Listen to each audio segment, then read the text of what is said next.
Nous sommes toutes et tous sous influence, c'est le thème d'une intervention que j'ai assurée il y a quelques semaines.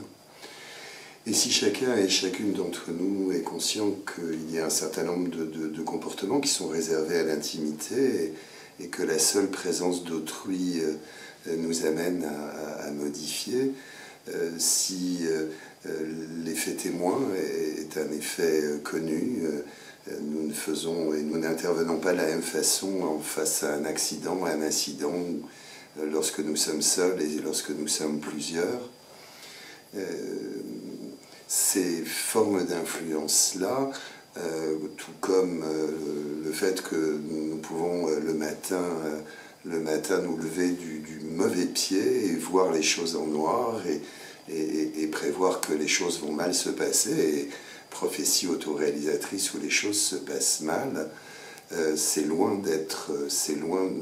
d'avoir fait le tour de la question. Alors, premier volet d'une trilogie consacrée aux limites du libre arbitre.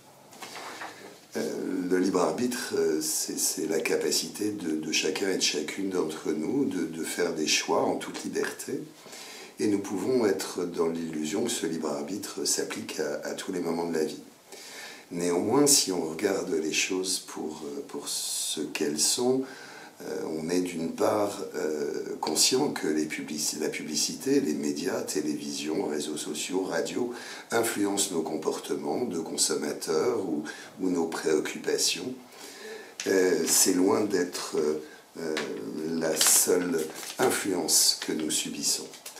Deuxième idée, nous subissons évidemment ce que Bourdieu, par exemple, appelle une prédétermination sociale. On a beaucoup plus de chances d'être médecin ou notaire si l'on est fils de notaire ou de médecin que si l'on est ouvrier ou enfant de personnes au chômage ou de réfugiés, par exemple.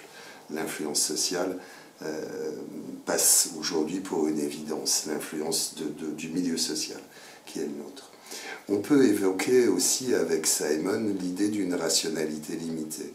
L'être humain fait des choix, bien sûr, mais en fonction de ce qu'il sait ou de ce qu'il connaît, et seulement en fonction de ce qu'il sait et de ce qu'il connaît.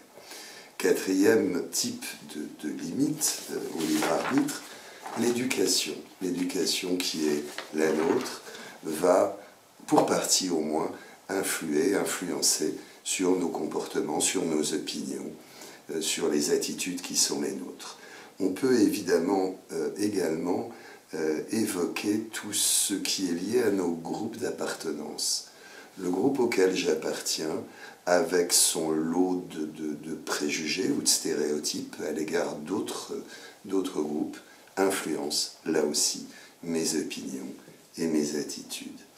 On est en réalité, à travers ces différents exemples, on identifie que le libre arbitre, en tant que tel, posé comme étant du côté d'une capacité à faire des choix en toute liberté, n'est autre, au moins en partie, qu'une illusion.